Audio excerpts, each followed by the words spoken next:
Don Miguel. In an earlier Q&A, you discussed the possibility of the feds raiding Scientology, and you pointed out that in order for that to happen, the feds had to have evidence of criminal activity. While this is certainly correct, I thought you slid past the rather important issue of just what criminal activity the church is involved in. I'm curious what you think the crimes of Scientology might be, not just unethical, immoral, or torturous activity.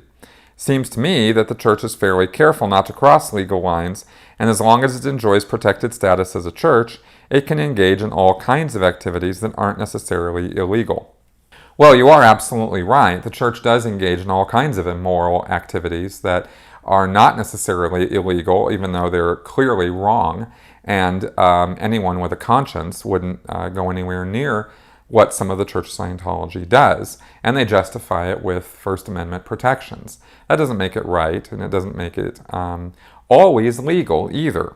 Now, I didn't go look up online a whole bunch of laws that the Church of Scientology could be found guilty of violating, but they do exist. I mean, for one, David Miscavige is personally responsible for assault and battery. That's illegal, right? You don't get to go running around hitting people. And I was assaulted when I was in the church, so I do have direct knowledge of this. This did happen. Now, the statute of limitations runs out. You don't have the ability to go back and prosecute it, but that doesn't make it any less of a crime. I also have personal knowledge of violation of child labor laws, right? Children are only supposed to work X number of hours a day. The Church of Scientology and the Sea Organization specifically could care less about WOG law. And they had children working all hours of the day and night, and that was not an issue, nor did they have children being properly schooled. This goes back to the 70s and the 80s when they really didn't care. I mean, nobody had anything to say internally in the church trying to deal with these kids.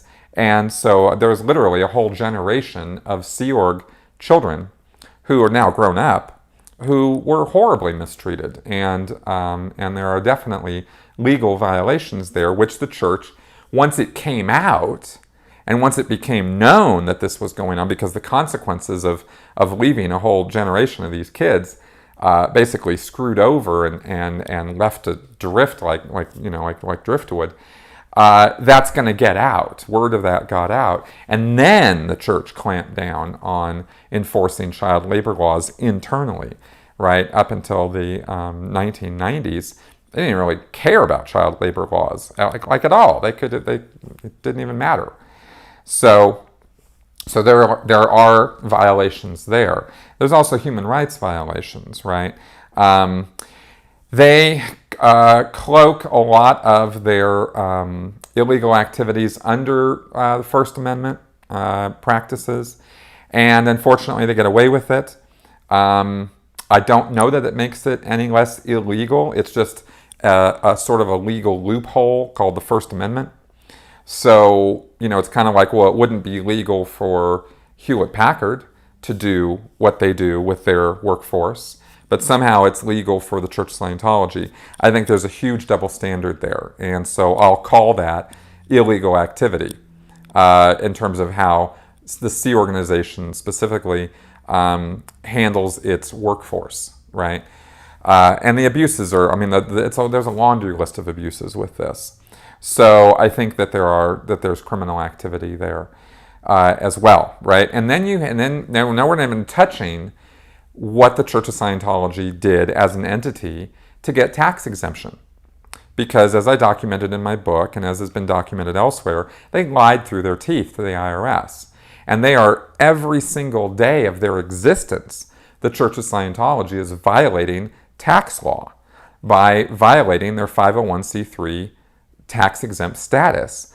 David Miscavige, without question, is being personally benefiting from Scientology, right? That's called inurement. It's illegal. That's happening.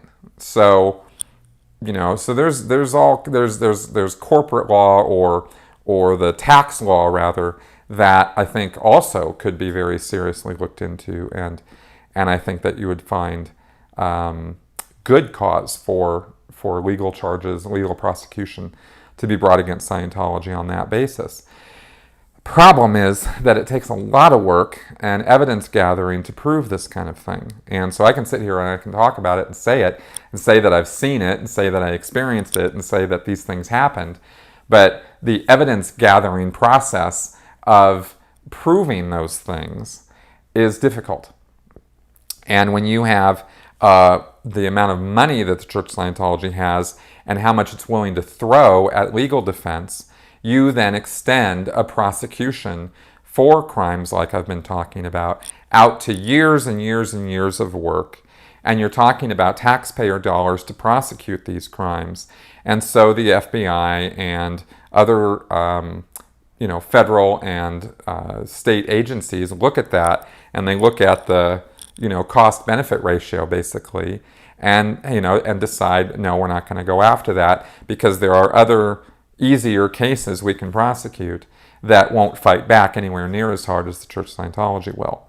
And that's just a fact of life. It doesn't make it right, doesn't make it moral, but it is a fact of life. So that is one of the things that when people ask me all the time, why doesn't the federal government do something about this? Why are they still getting away with this kind of thing? That's why. In addition to the fact I've also said that they have high-level connections at Washington that tend to put the kibosh on these kind of investigations before they can get too far along or get too serious. That's happened. So all of this together doesn't make for a pretty picture, but it is the reality of dealing with the Church of Scientology through legal channels, which is why I don't think that the solution to dealing with Scientology is legal prosecution. It would be great if the Church of Scientology would be investigated by the IRS and have their tax-exempt status revoked. That would be wonderful. I don't see it happening, but because of the amount of push it would take to make that happen. But I don't think it's going to happen. And I don't think that it particularly needs to happen in order to depower Scientology, because that depowering process has been going on for years, both internally within Scientology through David Miscavige's completely inept and incompetent actions and running his organization, and through the actions of critics and Anonymous and now the media. I mean, who's joining Scientology now? And who's going to? And 10 years from now, what is Scientology going to be? It's just, it's taking care of itself in a way. And that's one of the reasons why I also have some more things to talk about with it, but also feel like there's a reason to be a Scientology critic. There's a reason to be outspoken about this and keep talking about it. But there's also the reality of the fact that they're flushing themselves down the toilet so fast right now that it's almost kind of like, okay, let's just kind of sit back and watch this happen now. That's kind of my current attitude about it.